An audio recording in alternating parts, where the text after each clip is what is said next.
اب مسٹر ظفر الاسلام اسی طاق میں ہیں، روپے کا بندوبست کر رہے ہیں، 5,000 کی کسر ہے، ڈنمارک ورنہ سویڈن، وہ ہومنسٹ گورنمنٹ ہے، تعلیم یافتہ آدمی ہے۔ ہم نے پوچھا کہ آپ بھی وہاں سیاسی پناہ لیں گے؟ ایسا تو کوئی پرابلم نہیں، یوں تو ہر بنگالی پیدائشی ریولوشنری ہے۔ ہمیں محمد رضا خان مظفر جنگ نائب ناظم بنگال بہار اڑیسہ کی تصویر نے بہت مسحور کیا۔ سفید سنسان مہتابی پر سفید بارادری کے سامنے بیٹھے پیچوان نوش کر رہے ہیں، بالکل اکیلے، پلاسی کے بعد تاریخ کی پنہائیوں میں یکا و تنہا۔ اندھیری رات، خاموش چبوترا، بنگال اس عمیق تاریکی میں ڈوب گیا، اور وہ خود اب ایک آوارہ وطن بنگلہ دیشی کے خریدے میں پڑے ہوئے ہیں، ایسے خریداروں کے منتظر جو جانتے ہی نہیں وہ کون تھے۔ ابن بہار بالا بالا ہی واپس گئے، ورنہ وہ بمبئی میں یہ ساری تصویریں بکوا دیتے۔ ہم نے ظفر بھائی سے کہا ہے رات کو رانی صاحبہ کے ہاں آ جائیں، بڑے ماموں پلیز 1-2 ضرور خرید لیجیے گا، وہ بیحد حاجت مند معلوم ہوتے ہیں۔ عشق غم نو خرید، اب ہمیں اور دکھی نہ کرو، ضرور لے لیں گے۔ تم دونوں ہمٹی ڈمٹی کی طرح دیوار پر کیوں چڑھے بیٹھے ہو؟ ادھر آ جاؤ چھاؤں میں۔ رانا صاحب واپس آئے، یہ ہمیں بالے میاں کے متعلق بتا رہے تھے۔ اتر گئے گڑھ بہرائچ بڑے ماموں، وکٹورین انگریزوں نے تو غازی میاں کے مارکے ہی کو نیم استوری بتلایا ہے۔ رانا صاحب پھر قلندرانہ شان سے اکڑوں بیٹھے سگریٹ مٹھی میں اٹکایا، تبسم کیا اور بولے، اب میں آپ نوجوانوں کی خاطر جو پورب اور پچھم کے درمیان معلق ہیں آپ ہی کی جدید اصلاحات میں بیان کروں، یہ سب کیا ہے؟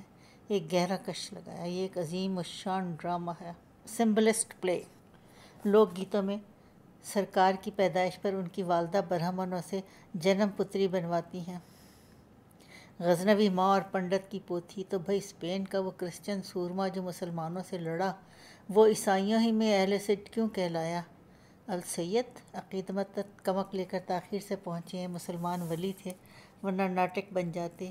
ان کی فوق الحیوان گھوڑی کے سوانگ بھرے گئے، دیا ہر سال ملتوی کیونکہ پچکا لگ جاتا ہے۔ ہم کتنا کچھ کرنا چاہتے ہیں لیکن کر نہیں پاتے کیونکہ حالات موافق نہیں۔ ہم اپنے پلان مستقبل پر چھوڑتے جاتے ہیں جو کبھی نہیں آتا۔ یہ ایک رمزیہ تمثیل ہے جو ہمارے عوام نے 800-900 سال قبل تخلیق کی۔ ایک اور کش۔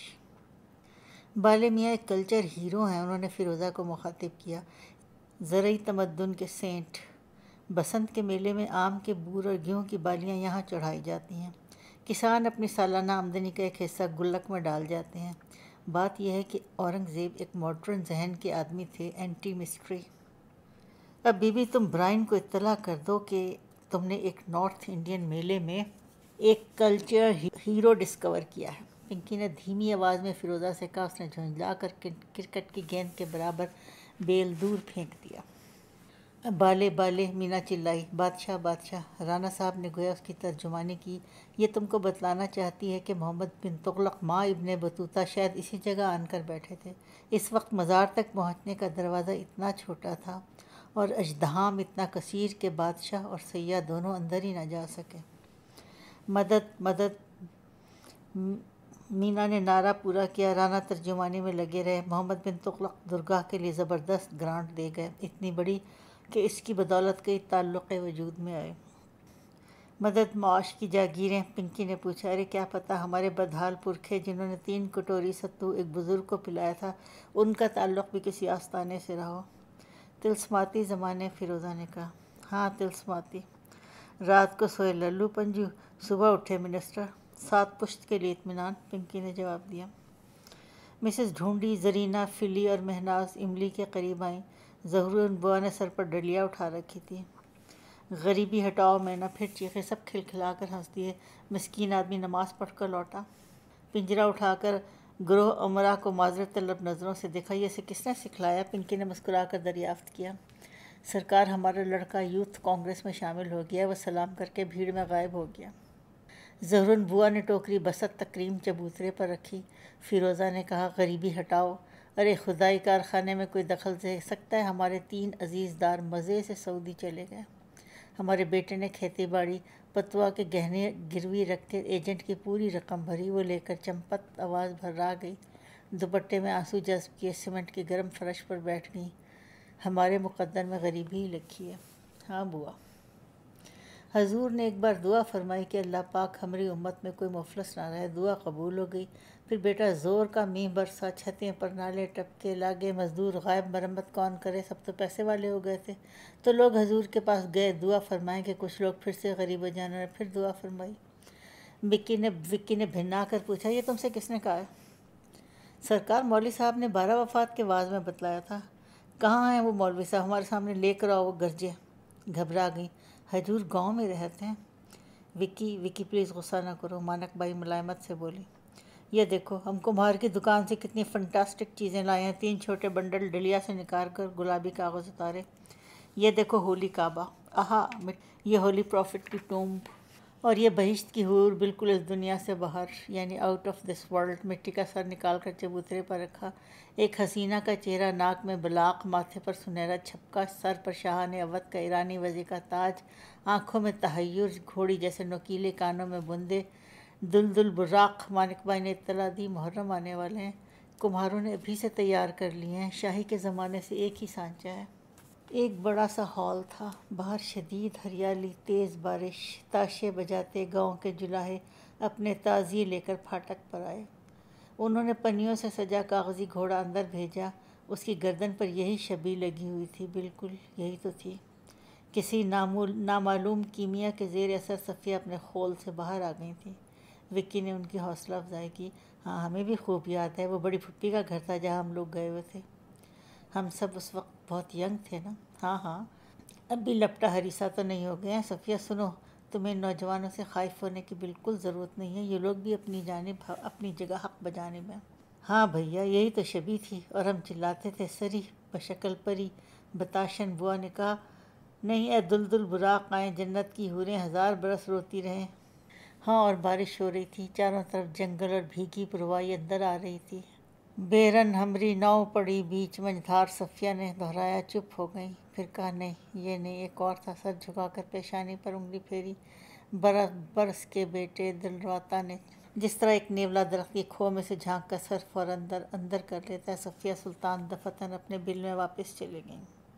سیرا لارنس میں کینٹربری ٹیلز پر پیپر لکھا تھا کہ کیا وہ لوگ ان کریکٹر سے مشابہ ہیں؟ کچھ انکل وکی اور رانا صاحب، نائٹ فرینکلن اور جیوفری 4 سر۔ پنکی اسکوئر، بڑی خالہ، میڈیم انگلنٹائن، مسز ڈھونڈی، وائف آف ہاتھ، چھوٹی خالہ، دوسری نن، نہیں غلط موازنہ ہے۔ ان میں سے بیشتر افراد تو ظاہر ہیں بھی نہیں، کسی نہ کسی وجہ سے اپنے عقیدے کھو چکے۔ وہ لوگ چل پڑے، فیروزہ کو پکارا۔ اندر پہنچ کر مانک بائی اور فلی چادر چڑھانے کے انتظام میں منہمک ہوئے۔ یہ 11ویں محرم کو 52 ڈنڈوں کے تعزیے کی زیارت کے لیے خیر آباد بھی تو جاتی ہیں، ایک بار ہمیں ساتھ لے گئی تھیں۔ پنکی نے ہنس کر فیروزہ کو بتایا، کہنے لیکن دیکھو تعزیہ خود بخود رقص کرنے لگتا ہے۔ سینکڑوں آدمی اسے اٹھائے ہوئے تھے، اچانک وہ تیز تیز چکر کاٹنے لگا۔ ہمیں تو وہ انگلش کاؤنٹی کرکٹ کا ایسا میدان معلوم ہوا، سرسبز اور خوش فضا، اور ہزارہا خوش پوش عوام کا جم غفیر، اور 52 ڈنڈے کا تعزیہ رقصاں۔ بڑی خالہ زرینہ گفتگو میں شامل ہوئیں۔ پہلے زمینداروں میں تعزیوں کا مقابلہ ہوتا تھا، سب سے اونچا تعزیہ جلوس میں سب سے آگے، اب قصائیوں جلاہیوں کے پاس آ گیا۔ اونچے سے اونچے تعزیے کا کمپٹیشن ایک دوسرے سے وہ کر رہے ہیں۔ قصائی جلاہے لیجیے، ایک اور نسل پرست میدان میں اتری۔ فیروزہ چڑھ کر ایک طرف کو ٹل گئی۔ فلی سر پر رومال باندھے ہوئے کہہ رہے تھے، ممی پورا ایجنڈا لے کر اجمیر شریف بھی جاتی ہیں، مہناز کے لیے اچھا پارسی ڈکرا، کانپور، الہ آباد کا، بمبئی کا نہیں چلے گا۔ ہمارے لیے اچھی پارسی ڈکری بمبئی کی چلے گی، مگر یزدی ایرانی نہیں۔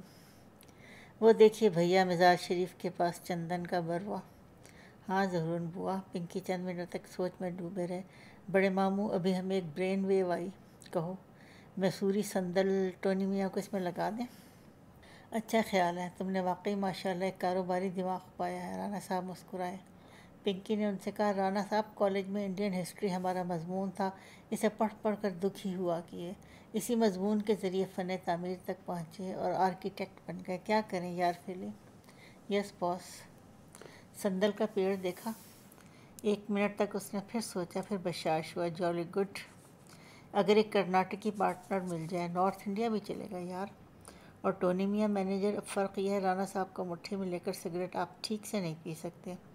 آپ کا یہ جو حقیقتوں سے فرار معلوم ہوتا ہے، معاف فرمائیے گا۔ رانا صاحب نے پنکی کے سر پر ہاتھ رکھا۔ بھائی صاحب، آپ کا بھانجا ماشاءاللہ بہت ذہین ہے۔ تبرکات کے محافظ خانے میں وکی میاں قرآن مجید کے قدیم نسخے دیکھنے میں کھو گئے۔ حضرت سالار کی صدری اور جامع قرآن ایک متولی نے بتلایا، اور یہ فرغل فیروز شاہ تغلق نے بنوایا تھا کہ جامع قرآن بوسیدہ ہو جائے تو اسے ریپلیس کر دیں۔ فرغل گل گیا، جامع قرآن ویسن ہے۔ آج کل کیوں نہیں ہوتے معجزے؟ فیروزہ مصر رہی۔ بڑے ماموں سے پوچھو، ڈنکی نے کہا۔ وہ آگے جا چکے تھے۔ ڈھال تلواروں میں توڑے دار بندوقوں سے آراستہ اسلحہ خانہ کے پھاٹک پر کے مسلح سپاہی پہرا دے رہے تھے۔ یار پنکی، راول پنڈی میں بری امام کے روضے پر ہم نے ایک دفعہ بہت عجیب و غریب سرخ پوشاک پہنے دو نوجوان ملنگ دیکھے، ناک میں سونے کے بلاق، ہاتھ میں ستار، ہری آنکھیں اور پرسکون چہرے، اور بالکل خاموش۔ پہاڑ کی طرف سے آئے، چند منٹ بعد چپ چاپ ایک طرف کو چلے گئے۔ وہ دونوں اگر یہاں چلے آئیں تو اس میلے کے مناظر ان کو بالکل حیران نہیں کریں گے جس طرح ہم اور تم حیران ہیں۔ لیکن اپنے تجربے سے باہر کی چیزوں پر متعجب ہونا قدرتی بات نہیں۔ تم چاہتے ہو ایک آدمی سارے عالم کے رویوں کے متعلق یکساں طور پر پرسکون رہے۔ وکی ماموں تو ہیں کچھ پرسکون۔ وہ سرخ پوشاک پہن کر ہاتھ میں ستار بھی لے سکتے ہیں۔ باہر آتے ہوئے پروین سلطانہ نے ایک ٹھنڈی سانس بھری۔ سن رکھا تھا، بھارتی درگاہوں پر دولت مند پاکستانی سمجھ کر فقیر گھیر لیتے ہیں۔ آج دیکھ بھی لیا، سارے منگتے میرے اور ڈنکی کے ہی پیچھے پڑے ہیں۔ خالہ، آپ کے یہاں بھی تو درگاہوں پر بھکاری ہوتے ہیں، شیلا نے دبی زبان سے پوائنٹ آؤٹ کیا۔ اتنے نہیں، خالہ نے جواب دیا۔ خدا کی پناہ، تم لوگوں نے بھکاریوں کا موازنہ بھی شروع کر دیا، وکی نے حیرت سے کہا۔ کیا کریں بڑے ماموں؟ فیروزہ نے ہونٹ پچکائے۔ 40 برس سے تعلقات بھی تو از حد یعنی کہ کشیدہ ہیں۔ اس وجہ سے دونوں طرف کے لوگ چھوٹی چھوٹی باتوں کے متعلق بھی ذرا ضرورت سے زیادہ حساس ہو گئے ہیں۔ محض کشیدہ؟ ارے 40 برس سے ایک دوسرے کی جان کو آئے ہوئے ہیں۔ محض حساس، قطعی اب نارمل۔ آزادی کے چند سال بعد مجاز نے کہا تھا، ادھر مشکوک ہے میری صداقت، ادھر بھی بدگمانی کم نہیں ہے۔ رانا صاحب نے قصہ کوتاہ کرنے کے لیے مقطع پڑھا۔ بہت مشکل ہے دنیا کا سنورنا، تیری زلفوں کا پیچ و خم نہیں ہے۔ وکی نے گھڑی پر نظر ڈالی۔ چلو پچھلے پہر ہم اس جہت کی سمت نکلیں جہاں کوئی تعلقات ہی نہیں، سناٹا ہے، شونیہ۔ خاموش شاہراہ پر وکی میاں اپنی سرخ ماروتی وین میں دھند کے ساتھ ساتھ آگے آگے اڑے جا رہے تھے۔ ماموں میاں، پنکی نے گیئر بدلتے ہوئے فیروزہ سے کہا، اب تصوف سے زین کی سمت رواں ہے۔ How sweet. فیروزہ نے ہوا میں اٹھتے بال سمیٹے۔ یہ ایریا بالکل گویا ایک فلسفہ زار ہے، پنکی نے کہا۔ ویرانے میں ستوپ گویا خاموشیوں کے دفین ہیں۔ اس طرف ایک ستوپ کے نزدیک ایک قدیم مزار، غازی میاں کے ساتھی تھے، یہاں بھی رن پڑا ہوگا۔ ستوپ اور مزار عجیب جگہ ہے، فیروز نے کہا۔ ان کے باہم تعلقات کیسے ہیں؟ صفیہ نے پھر اپنے ڈراؤنے انداز میں کہا، جیسے ستوپوں کے اندر صندوقچوں میں مدفون قدیم ترین بھکشوؤں کی ہڈیاں کھڑکھڑائیں۔ میرا تخیل بھی ضرورت سے زیادہ ایکٹیو ہو گیا، فیروزہ نے پھریری سی لی۔ کس کے تعلقات چھوٹے خالہ؟ سناٹے اور سناٹے کے پتھروں سے پتھروں کے معاملات کس نوعیت کے ہیں؟ کوئلہ ہیرا بن جاتا ہے اور مور جنگل میں ناچتا ہے۔ ان سے کہیے یہ ہاکی کھیلا کریں۔ پروین نے زرینہ سے سرگوشی کی۔ ہیں یا باسکٹ بال، یا ہیرا کوئلہ بن جاتا ہے؟ صفیہ بڑبڑایا کی۔ ارے کوئی بچہ میلے میں تو نہیں رہ گیا؟ اچانک زرینہ نے گھبرا کر پوچھا۔ شیلی، ایمی، ڈنکی، شیلی اور ایمی کہاں ہیں؟ سب محفوظ ہیں، امی پیچھے پیچھے آ رہے ہیں، پنکی نے جواب دیا۔ پروین سلطانہ کی پلکیں بھیگ گئیں۔ بیچاری کیسی ویران زندگی گزاری، میاں چھوڑ کر چلے گئے، بیچاری اکیلی جان نے 3 بچوں کو پالا۔ باپ کی کمی بھی انہوں نے پوری کی، اور میں ہوں کہ جب بھی آتی ہوں بیٹھی ان سے لڑ کر جاتی ہوں، لیکن یہ بھی تو تتیا میں رچ ہیں۔ پیار سے بڑی بہن کے ہاتھ پر اپنا ہاتھ رکھا۔ کاش واقعی فیروزہ خالہ کے گھر ہی بیاہ کر آ جاتی۔ پنکی کیسا اس کا شیدائی ہے، جب سے نگوڑے برائن والی خبر سنی بجھ کر رہ گیا، ورنہ کیسا چہکتا تھا۔ مگر میں کیا کر سکتی ہوں، آج کل کی خود سر اولاد۔ فیروزہ چلائیں، ارے ارے پنکی، وہ دیکھو ایک صاحب ہاتھی پر گھاس لادے چلے آ رہے ہیں، اور اتنے مطمئن گویا کانکورڈ پر بیٹھے ہوئے۔ میلے کے بس اڈے کی بھیڑ دیکھی تھی، سب ایسے خوش گویا سوئٹزرلینڈ سے واپس جاتے ہوں۔ پنکی نے جواب دیا۔ ایک جگہ سڑک کے کنارے چائے کے ڈھابے روشن تھے، ان کے چھپروں پر لگے کیسری جھنڈے پچھلے پہر کی ہوا میں لہرا رہے تھے۔ پنکی، یہ نارنجی پرچم کس چیز کی علامت ہے؟ تمہارے ہر شے کی کوئی نہ کوئی سمبلزم ضرور بتائی جاتی ہے۔ ایک رائٹ ونگ پارٹی ہے شہر میں، اس کا کوئی جلسہ جلوس ہوگا۔ رائٹ ونگ، لیفٹ ونگ، تمہارے یہاں سچویشن نہایت یعنی کہ پیچیدہ ہے نا؟ بے شک بے شک۔ پچھلی سیٹ پر تینوں خواتین گہری نیند سو چکی تھیں۔ ساؤتھ ایشیا کی حکومتیں، فیروز نے جوشیلی آواز میں کہا، ایک نقطے پر متفق ہیں۔ آہستہ، امی لوگ سو رہی ہیں۔ ایک نقطے پر متفق ہیں، فیروزہ نے سرگوشی کی، کہ معاملات جوں کہ توں رہنے دو۔ املی کے نیچے بیٹھ کر ایک ہی سے ہے پیر میں تمہارے اندر بہت گیان آ گیا ہے، صفیہ نے خراٹا بھرا۔ تھک گئی بیچاریاں، متواتر اتنے دنوں سے ہم لوگوں کے ساتھ ساتھ گھوم رہی ہیں، اتنی سپورٹنگ۔ پھر وہ اداس ہو گئیں۔ پنکی، میں یہاں دوبارہ آنا چاہتی ہوں، مطلب یہ کہ اس طرح کی اور جگہیں اور چیزیں جو رانا صاحب نے بتلایا، جوگیوں کا ماتم اور منجاروں کے نوحے، اور 9ویں کی رات 2 بجے دائرے میں کھڑے ہو کر جو پڑھتے ہیں۔ اوہو، تب تو تم لکھنؤ کی آخری حبشنے بھی برائن کو ضرور دکھلا دینا، اور ان کے دائرے کا ماتم۔ یہ کیسی عالی ظرفی ہے، بات بے بات برائن کا تانا، فیروزی نے تیوری پر بڑھ ڈالے۔ زمرد اور الماس غالباً ابھی جیتی ہیں، پرانے محلات میں بہت ساری تھیں۔ نانی اماں ہر سال 3 کٹوری میں سنیوں والی عزاداری کروانے کے علاوہ شہر کی چند خاص مجالس میں بھی جایا کرتی تھیں۔ امی اور چھوٹی خالہ اب بھی جاتی ہیں، ہم بھی ساتھ لٹک جاتے تھے، گلیوں میں تازیوں کے ساتھ چلتے، نوحہ خاں دھاڑیوں کے جوڑوں اور الف لیلہ ڈیوڑیوں کے اندر حبشنے۔ وہ دائرے میں کھڑے ہو کر بڑے ہی پرجلال انداز میں دونوں ہاتھوں سے آہستہ آہستہ ماتم کرتی تھیں، گویا افریقہ کی تال اور لے پر۔ دردناک سریلی آواز میں اس کے ساتھ خواتین کربلا کے بہن کے ہائے ہائے رے ہائے کہ ہائے میاں رے۔ سوری، تمہارے یہاں ہائے ہائے بہت زیادہ ہے۔ ابھی تم براتیوں کی واہ واہ بھی تو سن کر آ رہی ہو۔ فیری مسئلہ یہ ہے کہ بعض یونیورسل تہذیبیں اور ان کی ذیلی روایات کمیونیکیٹ نہیں کر سکتی ہیں، میں تم کو سمجھاتا ہوں۔ نانی کی ایک سہیلی تھی رانی بادشاہ بیگم۔ فیروزہ کھلکھلا کر ہنس پڑی۔ پنکی نے استعجاب سے اس کی طرف رخ کیا۔ واقعی یہ سچ مچ کا نام تھا، رانی بادشاہ بیگم؟ ہاں، کیوں؟ زرتاج منزل میں رہتی تھی، وکٹوریہ اسٹریٹ پر۔ کیوں؟ اس میں ہنسنے کی کیا بات ہے؟ چپ ہوئے۔ تمہارا یہ ری ایکشن اسی کمیونیکیشن گیپ کی ایک مثال ہے۔ لیکن فیروزہ پر ہنسی کا دورہ سا پڑ رہا تھا۔ دہرایا، رانی بادشاہ بیگم، زرتاج منزل، رائلٹی کمپلیکس۔ اوکے، ہاں پھر؟ ننو ہمیں منت کا چھلا پہنانے ہر سال وہاں لے جاتی تھی۔ 7-8 سال کی عمر تک ہم وہاں سے کوئی پردہ نہیں کرتا تھا۔ 9ویں تاریخ کی رات ان کا صحن منت ماننے والی ہندو عورتوں سے بھی بھر جاتا۔ ٹھیک 10 بجے تمام بیویاں پردے کے پیچھے چلی جاتیں، بچے بھی، اور چند سیاہ پوش بڑے وقار سے چلتی آ کر بارگاہ کے سامنے بیٹھ جاتیں اور لاجواب سوز اور سلام پڑھتیں۔ وہ ایک عجیب دلدوز نظارہ تھا۔ وسیع سنسان امام باڑے کے وسط میں چاندنی پر موجود سیاہ پوش نوحہ خاں عورتوں کا چھوٹا سا گروہ کرب و بلا کے علائم تازیوں کے سامنے بیٹھی، اس وقت وہ بہت ہی تنہا اور ساری دنیا سے کٹی ہوئی سی معلوم ہوتی۔ یہ منظر ایک مثال کے طور پر ایک چینی کی عقل و فہم سے بالا تر ہوتا ہے۔ چینی کیا، میری بھی عقل و فہم سے بالا تر ہے، فیروزہ نے کہا۔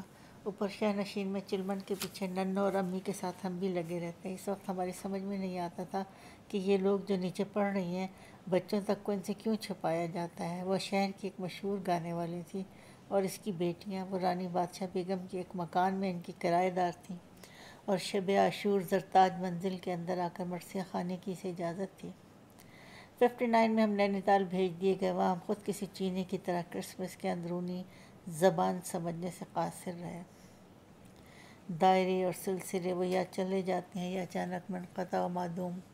ان کے پھیر میں نہ پڑنا، مستقبل پر اپنی نگاہ مرکوز رکھو۔ گویا اب آپ بقول مانک خالہ بالکل گھاس کی جڑوں سے ابتدا کریں گی ایریا اسٹڈی، پھر شاید کچھ لکھوں۔ پونم ڈھلون پر نہیں لکھو گی؟ او پلیز، برائن ایک پبلشر کو جانتا ہے۔ تمہاری کتاب شائع ہوگی اس کے بعد؟ مطلب اس پر ریویو چھپیں گے؟ ہاں، امید تو ہے۔ انٹلیکچوئلز کی محفل میں اس کا تذکرہ بھی ہوگا، پھر لوگ اسے پڑھیں گے۔ اس کے بعد؟ او پنکی پلیز، شش، آہستہ۔ اچھا، تو واقفیت اور مطالعے اور تجزیے کی کنجی تو تمہیں مل گئی، لیکن خزانہ نکالنے والا عامل کامل تو کہیں نہیں ہے۔ ہر عامل اوگھڑ بن جاتا ہے، چلے چلو کہ وہ منزل ابھی نہیں آئی۔ کمال ہے فیری، وکی مامور اور ان کے ساتھیوں نے 40 سال قبل یہ شعر رٹنا شروع کیا تھا، ہم بھی وہی رٹ رہے ہیں۔ ارے یار، 40 سال بعد تو حضرت موسیٰ بھی دشت سے نکل آئے تھے۔ فلی اور شہلا کی موئٹریں زائیں زائیں پاس سے گزریں، انہوں نے ہاتھ ہلائے، وہ قوالیاں گاتے جا رہے تھے، یہ لوگ کتنے خوش ہیں، ماشاءاللہ کہو، ماشاءاللہ۔ تم نہیں ہو کیا خوش؟